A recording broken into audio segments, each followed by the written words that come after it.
Terrell is a man of many talents, and you're going to see some of that today. I love the piano. Thank you. Thank you. And earlier he said, I don't think anybody really pays attention in the very beginning, but for some of us, that's our time to get centered. That's our time to come in here and let go of the busyness of everything outside these doors. And you set the tone. Thank you. Thank you. So I want to share a little something that just happened. One of our beautiful little youth brought me this itty bitty cluster of flowers. And I thought, that is so sweet. Let's just open in prayer like that. So if you'll take a moment and close those outer eyes, I invite you to see with fresh new eyes all that is before us as these flowers bloom open, that we are also receptive to everything new opening before each one of us. All the opportunities here at Unity of Palm Harbor, as we're making transitions and changes, as we're shutting down the building next door and we are opening our dreams to create the new. As we are gathering together this upcoming Saturday, doing all we can do with what we have, where we are, generously giving. When we come to the concert that benefits the refugees of Ukraine at 6 o'clock on Saturday, with wonderful musical talents and a choir of our own people here, blessing each one of us.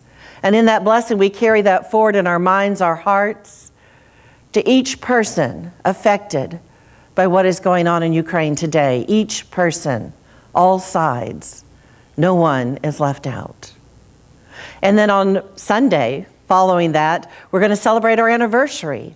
So the newness and the replenishment and the generosity of loving those who have come before us, of those who will join us on Sunday here in the sanctuary and also outside of the cookout. Everyone's invited.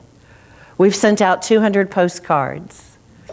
Hold that special place in your heart, that this community that is so fed by those of us on the stage, in the prayer ministry, in the flower ministry, in every ministry that affects this place, know that we are holding you in that sacred place, knowing that this is our community, our family. As it was called in yesterday at the new member class, what is Unity of Palm Harbor to you?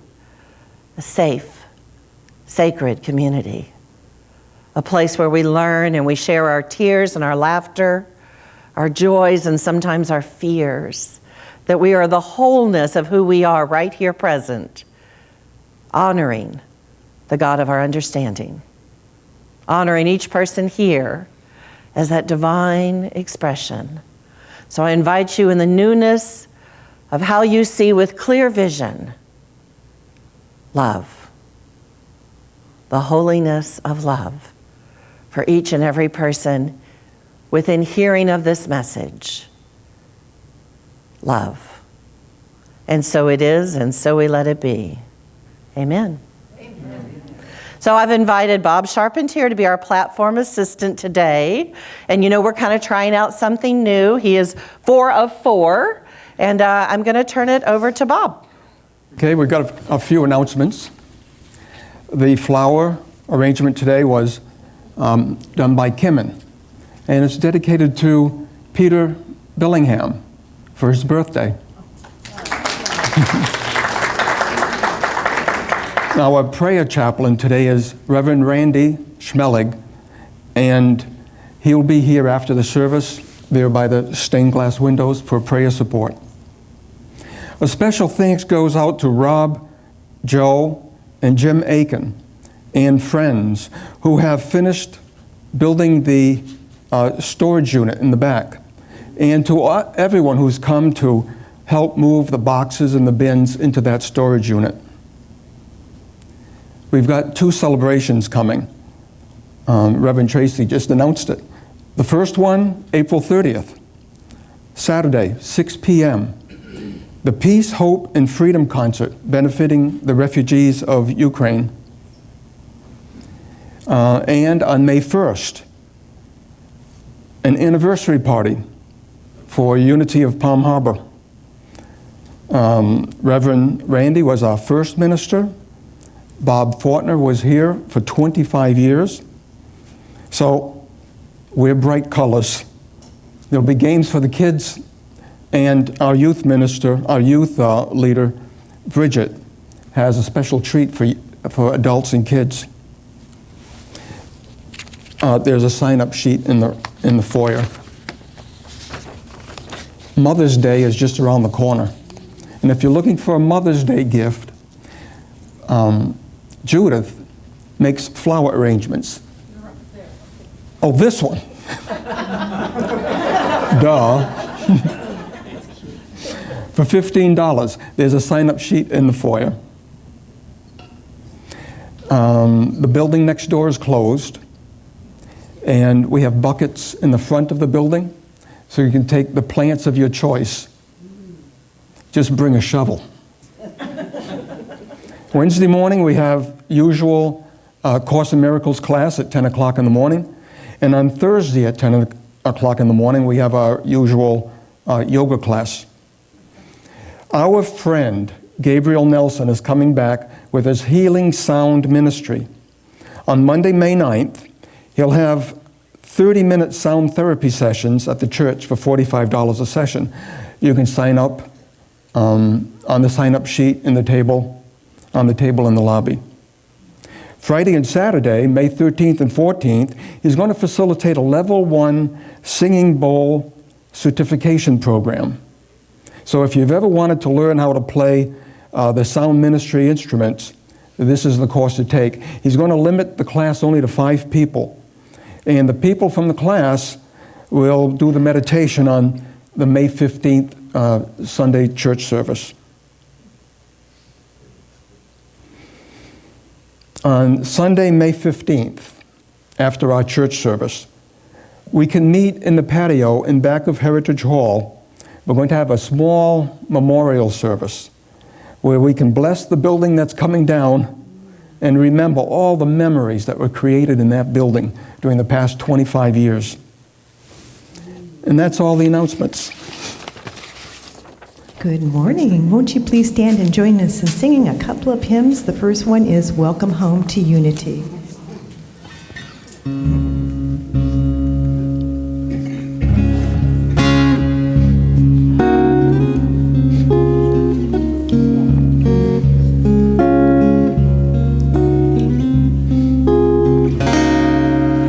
Welcome home to Unity. We're glad that you've arrived.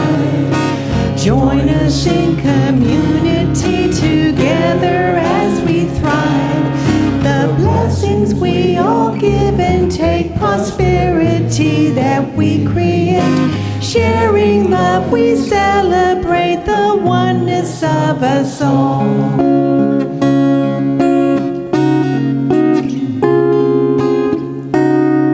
We lift our voices as we sing, rising up and vibrating in unison with all that is at home in unity. And now, I am free, I am unlimited. He's doing a little tuning in between.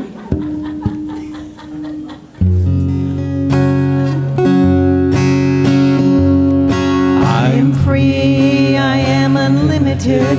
There are no chains that bind me. I am free, I am unlimited. Right now, right now. I am free, I am unlimited. There are no chains that bind me. I am free, I am unlimited. Right now, right now. I am free, I am unlimited.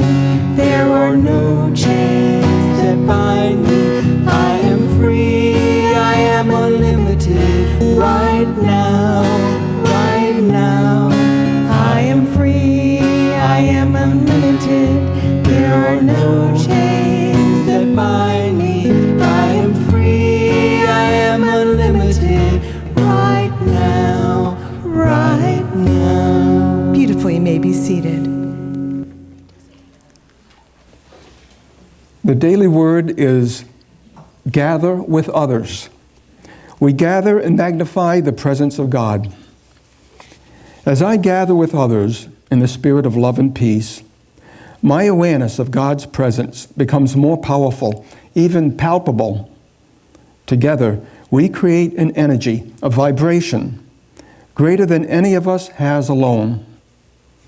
I am comfortable and at ease when I notice our differing appearances, preferences, backgrounds, and opinions, because I am reminded of the limitless diversity of divine expressions and my place in it.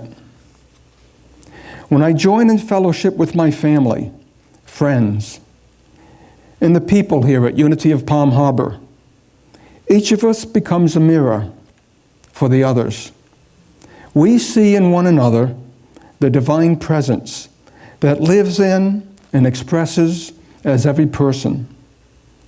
The unifying energy of divine love unites and binds us together. In this love, we are one. It says in the book of Psalms, how very good and pleasant it is when kindred people live together in unity.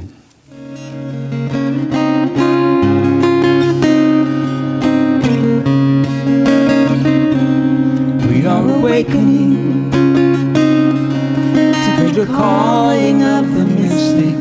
We are awakening in the flowering of the heart.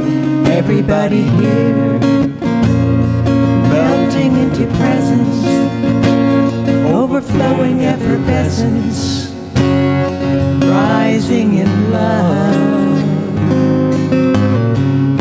Om Shanti Satchitananda.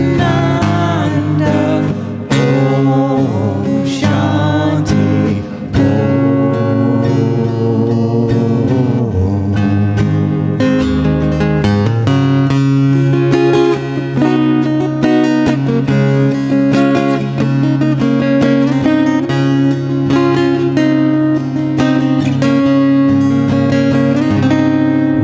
awakening to a long forgotten memory. Dawn is breaking, waves are coming in. Everybody here standing in wonder beneath the rain and the thunder, rising in love.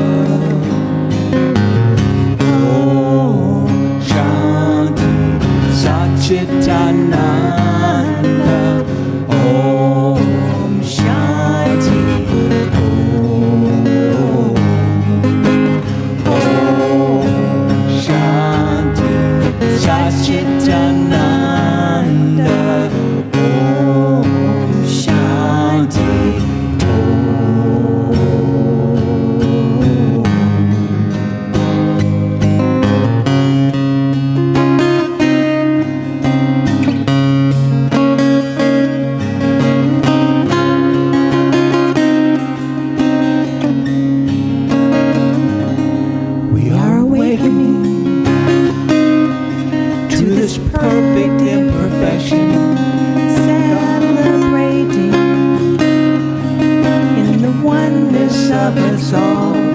Everybody here,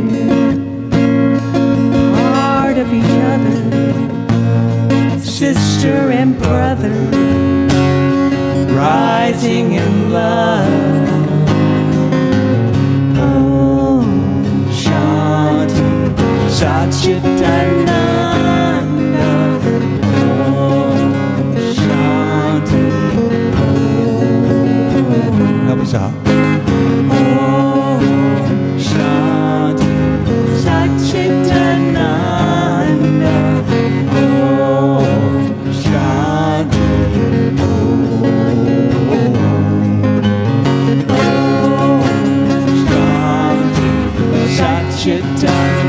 Satchitananda.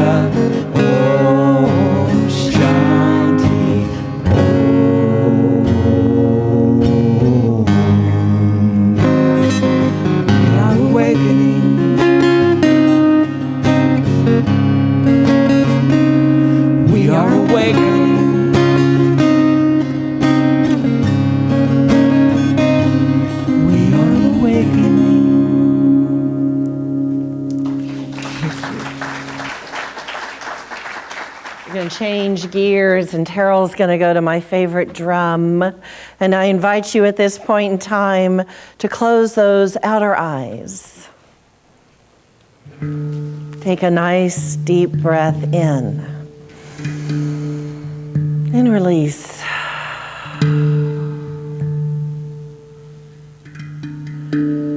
Take another nice deep breath in and release. And for the power of 3, the Trinity, one more breath in and release. I invite you to let go of anything before you walked in these doors. That you were fully centered right here, right now.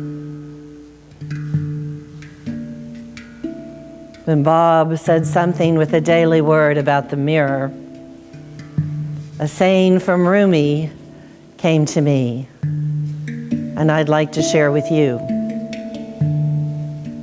When your eye became an eye for my heart, I saw that you were the universal mirror for all eternity. And I saw in your eyes mine own image. I saw, and finally, I found the way of light. I saw through you my own light shining.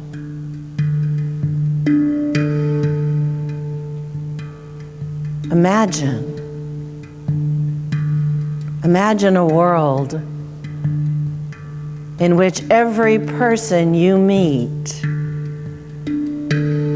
you can see that inner light. For it reflects back to you your own light. And we hold that sacred space, that illumination, that high consciousness.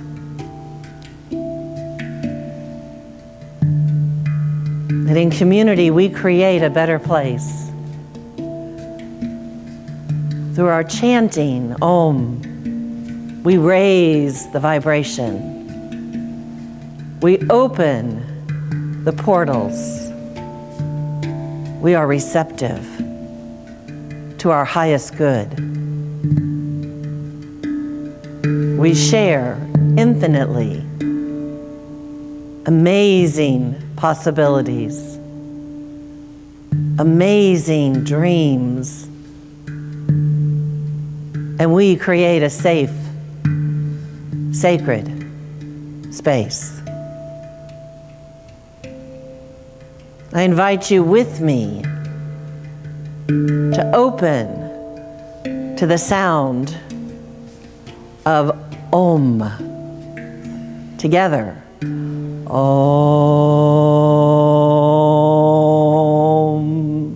Again. Om.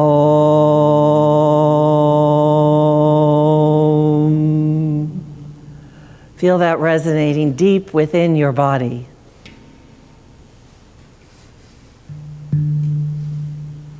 And taking just a moment or two before we enter the silence, listen to Terrell and the drum.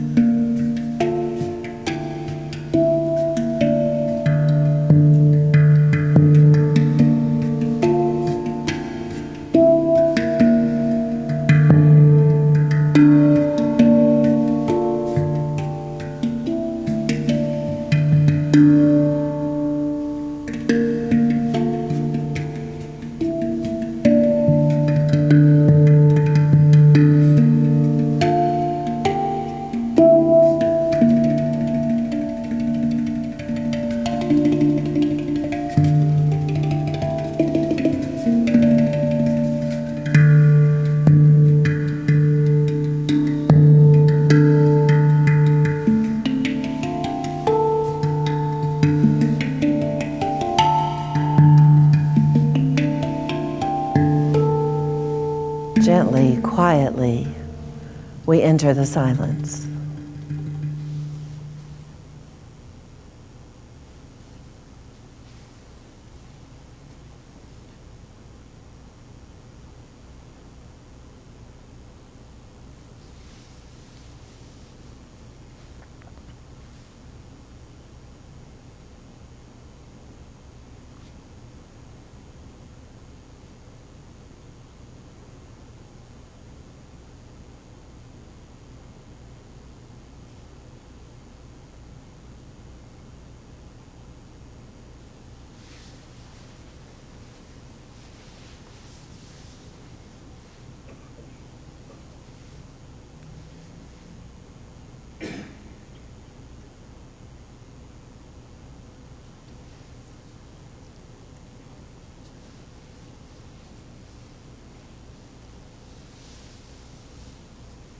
Listening to that vibration of your heart space, I invite you to gently come back into this room this time,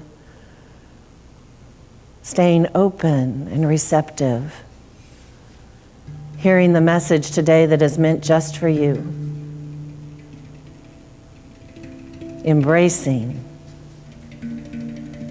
encouraging,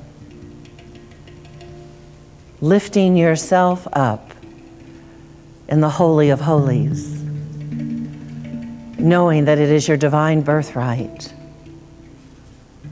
to be fully present, having this human experience in our own divinity, and being that incredible expression of the divine in each and every person we meet, even those who have come to bring us a lesson. See beyond the outer surface and look for that light. For that light is an expression and reflection of you in eternity, in immortality. And for this we are so blessed and we are so grateful. And so it is, and so we let it be. Amen.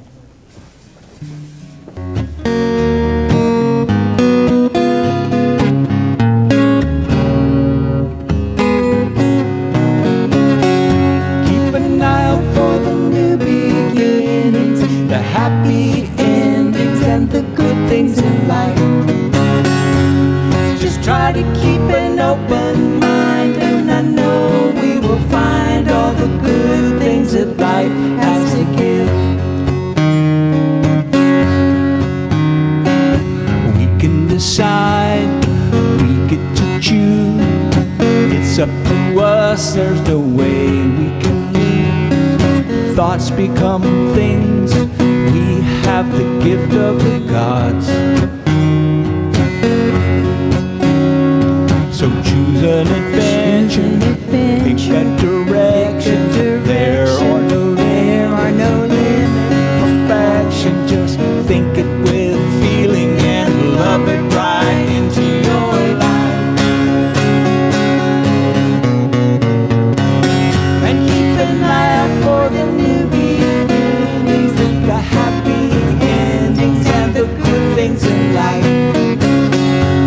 Just try to keep an open mind, and I know we will find all the good things that life has to give.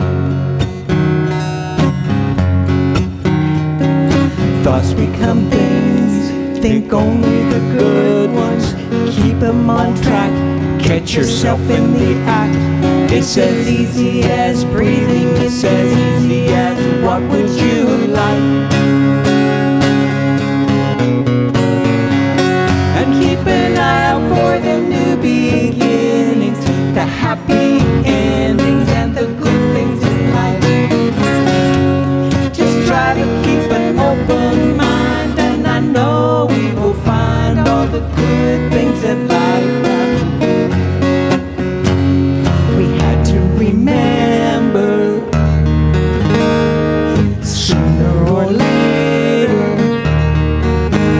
we're created in the image of our Creator.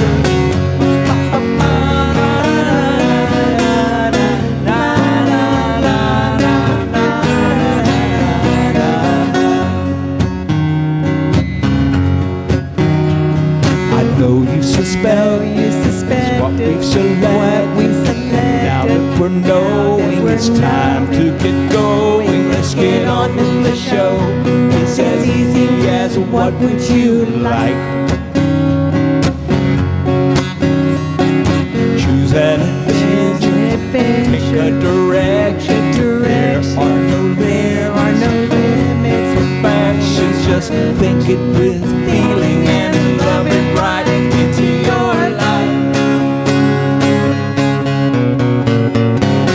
And keep an eye out for the new beginnings, the happy endings, and the good things in life. Go ahead, clap. People want to clap. Just try to keep an open mind, and I know we will find all the good things in life. One more time. Just keep an eye out for the new beginnings, the happy endings, and the good things in life. Just try to keep an open mind, and I know we will find all the good things in life as we do. Thank you. You guys are wonderful. Thanks for joining us. Thank you, Michelle, and thank you, Terrell. Just a little bit of passion in there. Good stuff, good stuff. And there's one point, did y'all see Michelle going, yeah, I thought she's going to be jamming. we got to do a little rock and roll up here. Maybe not. So I want to share a story with you guys. Brett sent me a YouTube video, and it's a woman about the 1940s is where the story takes place. And I wasn't familiar with the cotton mills in Massachusetts. Now, if you think about the 1920s, 30s, 40s, our country was in despair. A lot of people didn't have full-time jobs. So this young lady, Emmeline, is about 13 years old. And someone comes to her family and says, you can make money up here at the cotton mills in Massachusetts. In all of her innocence, she goes to Massachusetts. Well, she's an attractive young 13-year-old, and the boss's son sees her. And she's a very attractive 13-year-old. And within a year, she finds herself carrying his son. Of course, that is shameful, disgraceful, and she doesn't want her kinfolk to know back home where she lives. So she has that child up in Massachusetts, and somebody quietly arranges for the child to be adopted by a family that doesn't have children. And then she slinks back home. But she doesn't tell anybody what happened to her. She's horrified, and she doesn't think she'll ever see that child again. So she goes back to rural where she is from, and she works in the fields, and soon comes along in the next couple of years, maybe by the time she's 25, 26, 27, her parents are very concerned about her. She's going to be an old maid. She's not dating anybody. She's not interested in any of the young men that come around to court her. And then in her early 30s, this much younger man comes to town. And he is enamored with her. And she is enamored with him. And so they get married. His kinfolk are coming from Massachusetts to bless the wedding. Who do you think they are? She married her son. She didn't know that at the time. It was a huge disgrace. She was filled with sin, and her own people threw her out and shunned her and never talked to her again until her death. And as they put her in a pine box and they lay her to rest at the cemetery, all those pious people who wouldn't talk to her as she was starving to death through the years, her sister comes up and lays a hand on the coffin and reaches up to the sky of heaven and says, now she has paid for her sins. This beautiful woman who tells the story says to the camera, who sinned here? Is it young Emmeline, who didn't know any different, who had absolutely no idea that she married her son? Or is it the townspeople who shunned her until she starved to death? So we look at these stories, and these are true stories in our history. And I was thinking, when I was doing the Easter story, I was reading a lot in the Gospel of Matthew. And this is where the whole topic came up for me. Is Jesus for everyone? Is Jesus for everyone? And I mean that in, did Jesus think he was for everyone. And in this, I want to share with you from the Gospel of Matthew. This one is 15:21 through 28. A woman comes to Jesus and says, "Have mercy on me, Lord. My daughter is tormented by a demon." But Jesus doesn't answer her at all. And his disciples come down and urge him, "Send her away. She is shouting at us. She's disturbing us." And Jesus looks at this young woman and says, "I was only sent to the lost sheep of the house of Israel." And the woman kneels before him. "Lord, help me." And Jesus says to her, "It is not fair to take the children's food and throw it to the dogs." God's words, throw it to someone other than the house of Israel. And she says, "Yes, Lord, yet even the dogs eat the crumbs that fall from their master's table." And he says, "Woman, your faith has made you whole and your daughter is healed." So I relate this story back to the story in Massachusetts, when the pious sister raises her arms to heaven and says, "Now that sin is forgiven," a part of me is like, how dare you? How dare you? And then I read this story in the Bible and I'm trying to think, wait a minute, that's not the Jesus I was taught about in Unity or my path before in the Frozen Chosen. We knew of Jesus as a loving presence, a welcoming presence, someone who invited everybody to the table. Didn't the Gospel of Matthew read the Good Samaritan? And then I think, but we do this at times in our culture. We think that we, in our little small groups, may be a little better than somebody else. Has it ever been a situation, I saw here today, we have two people that come on a regular basis, and one person stepped away, and someone else in our congregation sat down by the second person and said, "Hi, I'm Kimmin. I want to introduce myself." That is community. That is acceptance. When I just had the new member class yesterday, and I'm going to call them the Divine Seven. I thought it was the Grade 8, but we have 7. So there are Divine 7. And I said, as everybody was introducing themselves and giving us a little 20-second, 30-second who they are, and I said, so what is it that brings you to the level of make the next commitment to be a member of Unity? And inside, each one said something about community. And Unity ministers talk about this all the time. Are we a house of praise, worship, teaching? Yes. Are we a house of community? Are we like-mindedness? Skip the grape Kool-Aid. You can walk out whenever you want. The only cult here is like-mindedness and some very, very deeply shared values.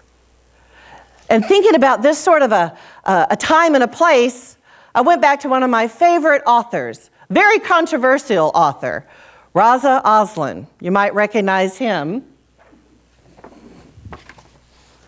from Zealot, The Life and Times of Jesus of Nazareth. And in ministerial school, we have to go find the historical Jesus. Because some of us, including myself, said, so was he really a man who walked the earth? Or is there a culmination of stories and legends and myths? Because the things he did sounded too true, too good to be true. Miracles? This woman had a demon in her daughter and recognizes God in out, damn spot. What was a demon back in those days? It could be mental instability. It could be a dis-ease, disharmony, relationships that didn't work. They were all classified by demon, something other than what was accepted at the time and the place of where this was happening. So I had to look a little bit back in the history of what was going on before Jesus was even born. And we know it was a time of Roman occupation. It was a time of strife and death and people barely making it. 1920s, 1930s, 1940s. How do I survive? And so we heard that Joseph, the father, stepfather of Jesus, was a carpenter. But that word carpenter also means uneducated, illiterate, and someone who might have worked with their hands. Well, Jesus came from Galilee. And that whole area we know of was a fishing village. And it might have been with some sheep and goats. We hear a lot about that in the parables. But they weren't making dining room tables. They weren't setting up dressers. You might have had one bowl to eat from, one cup to drink from, but you sat on the floor. Their homes were made of brick and straw and mud. So where does the carpenter come in? There was a town in walking distance, Sepphoris, and that was booming. The Romans were there, and it was filled with trade. It was filled with paved streets and an amphitheater and homes for the rich. And there was a zealot before Jesus, and his name was Judas of Galilee. And Judas saw this incredible, the haves and the have-nots.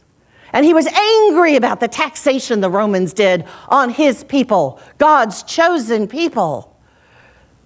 And he was going to correct it. So he formed a group of bandits.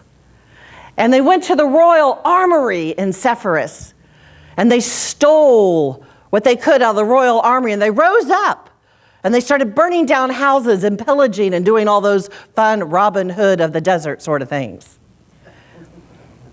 And then what do you think the Romans did? Well, they found him. And sedition was crucifixion. So he takes a little merry band of zealots and Judas, and they hang him up on a cross. Jesus is about 10 years old when this happens. And he's watching all this. You could not have not seen it. Because when the Romans did something big, it was to threaten anybody who would ever go against their power. Anybody who would ever go against their power. Could that happen in 2022, far, far away? Isn't it interesting how history repeats itself over and over until we learn? So as a 10-year-old, Jesus may have worked with Joseph as a carpenter in Sepphoris, or he might have been, according to Dr. Rocco Errico, our Aramaean translate of the Bible, he said he was up there with the sheep, doing what all the good little boys were doing at that time, herding sheep. That's why he has the parables he talked to us about. But what comes out of this is, how do we receive others? When Jesus was walking the planet of Earth, and now he's hit the age of 30, and some people say he taught for a year, some say 2 years, and some say no more than 3. Imagine that Roman occupation. Those powers that be that come from the hierarchy, who say, thou shalt not do anything without my permission. And of course, Jesus was a rebel. He was a rebel rouser, overturning the temple tables, telling the high priest, the hierarchy of the priest, your word is not that of God's. And so what is punishable at sedition? Death. So the whole time we know that he was doing his administrations for a year or 2 years or 3 years, he kept telling his disciples, I'm not going to be with you very long. It wasn't hard to figure this out. He'd been watching this since he was 10 years old. So when families shun other members of their family for not showing up the way they think you should show up, like coming out of the closet, who is a greater sinner? Who has set that person outside their heart? And I'm wondering, in this day and age, when we think these things only happened 2,000 years ago, how do we interpret today what is happening in our own society? And where are we going to build community and acceptance in a place that is holy and acceptable for all people? That's my dream and my goal for our church family, that this is a safe sanctuary. No matter how you appear, physically or otherwise, that if you need support, you got it here. And if you have that day when you don't want to come in smiling, you still have our love and you still have our support. For I think the greatest sin of all would be to turn away from someone at the very moment they need you the most. And we've talked about that sometimes that doesn't look like someone telling you exactly what they need, especially if they're deeply grieving. That might be the time that you call Terrell and sit by the drum. And just let that vibration pour into you to heal you, to know that better days are coming. Because to me, that is what the message of Jesus was. That yes, we might be in this time of turbulence right now, and we're seeing this play out across our country and past our country. We're having an amazing concert to lift the consciousness, and those prayers have to include everyone. Not just the people from Ukraine, not just the worker bees, not just where we're going to put money to help feed the front lines. We have to go a step further and love your enemies too. So the greatest commandment of all we know is to love God with all your heart, mind, body, and soul. And then unity says, but ye are gods. So what does that mean? To love yourself too. To love yourself too. And the second commandment, to love your neighbor as yourself. So if we got that going on, we got the God thing going on, and we're feeling pretty good about that. We're working on our stuff, but we're going to see in and through us the divine expression. And now there shows that neighbor.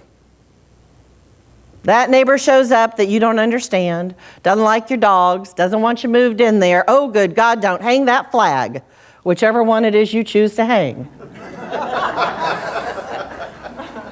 So where is that light inside you that can see beyond all surfaces? Where is that light that is reflected back in you when you get down to that place that is absolute good? Because we all have it. We declare it and claim it every time we come together as unity folks. Our first principle of 5 says that God is good everywhere. And our second principle says we are of that same goodness. That's why we don't play the original sin game. Oh, we don't play the original sin game because we are made in the likeness of God right now. And we are that divine expression all times, even when we forget ourselves. Because then we have Michelle sitting next to us. She says, remember your light because I'm holding it for you. Yeah. This is when we can look at one another and remember who we are. When the roomies of the world say, I have come to walk with you, not in front of you, not behind you, but with you together. This is how we're going to build community. This is how we're going to support one another. And we let that light shine just a little bit more. Instead of those things that have happened to us in the past that drag us down, it's time to let go. In the fall, we're going to do an amazing series with Reverend Maryland. Some of you know the 4 agreements. There's now a 5th agreement. I didn't know about that till about a year ago. I want each and every one of you signed up for this class.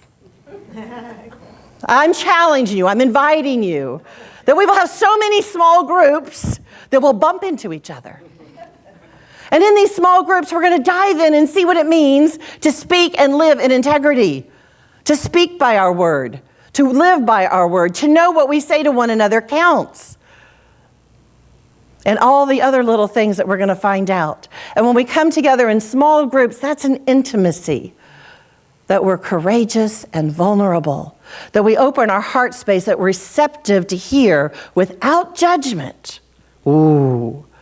Lay down all those old tapes, those old filters, and you're not here to fix anyone. Ooh. We control fanatics. Exercise those muscles. Let it go. No chains that bind me. Let it go. Do your ohms. What do you have to do to get there? Because what we hold in the highest good for each and every person is that divine light that resides in each and every person. And we know it. We know that to be true. We know that in the core of our being and our soul, that we can see it in each other. When we look beyond what is sometimes that outer appearance. Charles Fillmore, one of the co-founders of Unity, said, go beyond your senses, because sometimes what you see is an illusion. Where's my ACIM people? It's all a dream. It's all a dream. So go deeper. And we have the power and the authority within us to do that. So I'm encouraging you. I guess we're going to do this in September. Where's Marilyn? September-ish? Y'all all know Marilyn. Everybody take a peek, because I want to see each and every one of your names on there. And we're going to do this together. as a family, as a community, and dive that step deeper. Thou shalt sin no more. For we are not separate. We are one. There are no chains that bind me. For we are free and we are unlimited. Amen.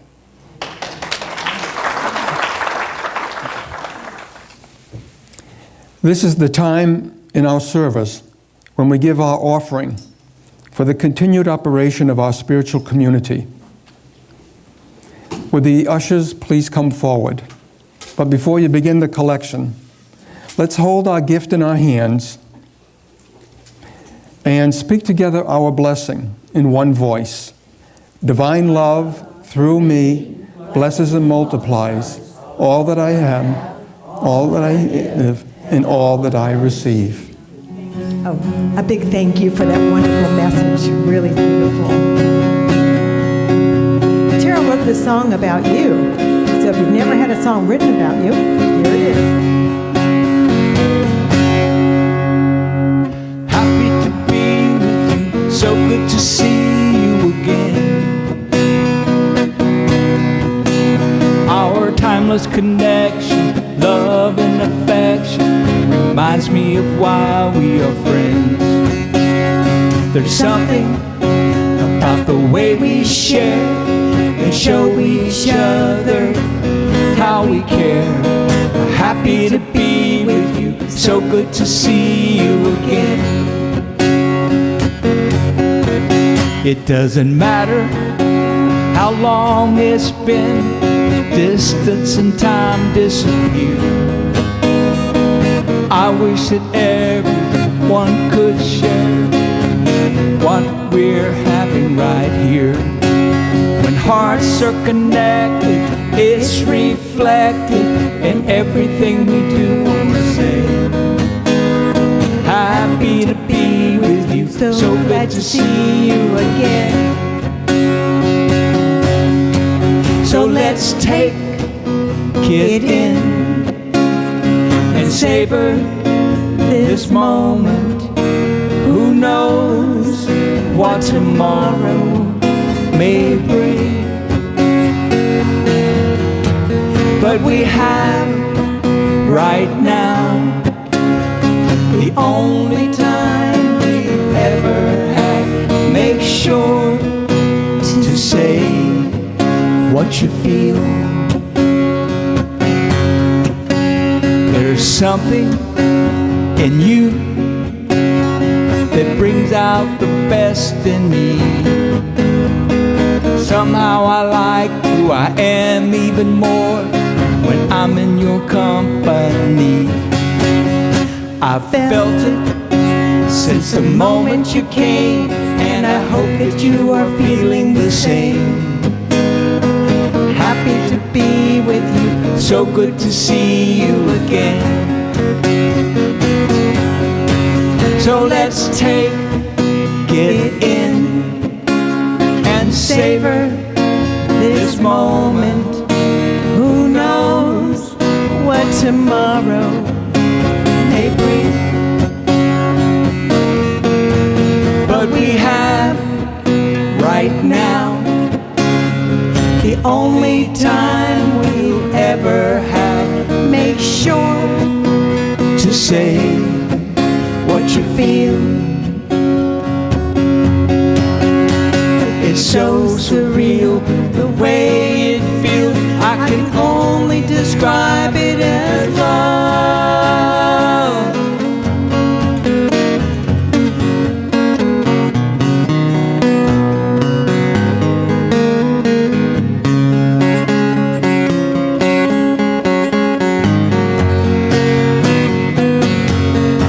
So let's take it in and savor this moment. Who knows what tomorrow may bring? But we have right now the only time we'll ever have. Make sure to say what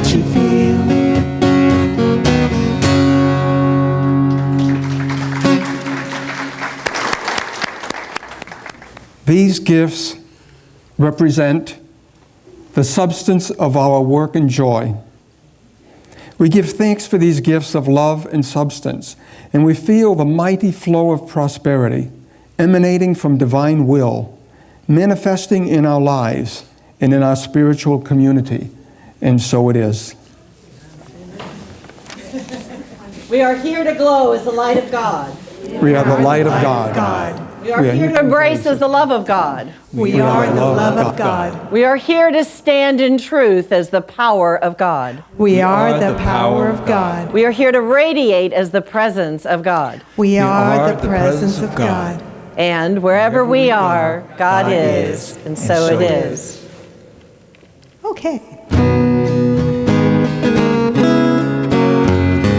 Let there be peace on earth, and let it begin with me. Let there be peace on earth, the peace that was meant to be. With God as creator, family all are we. Let us walk with each other in perfect harmony. Let peace begin with me. Let this be the moment now. With every step I take, let this be my joyous vow. To take each moment and live each moment in peace eternally. Let there be peace on earth, and let it begin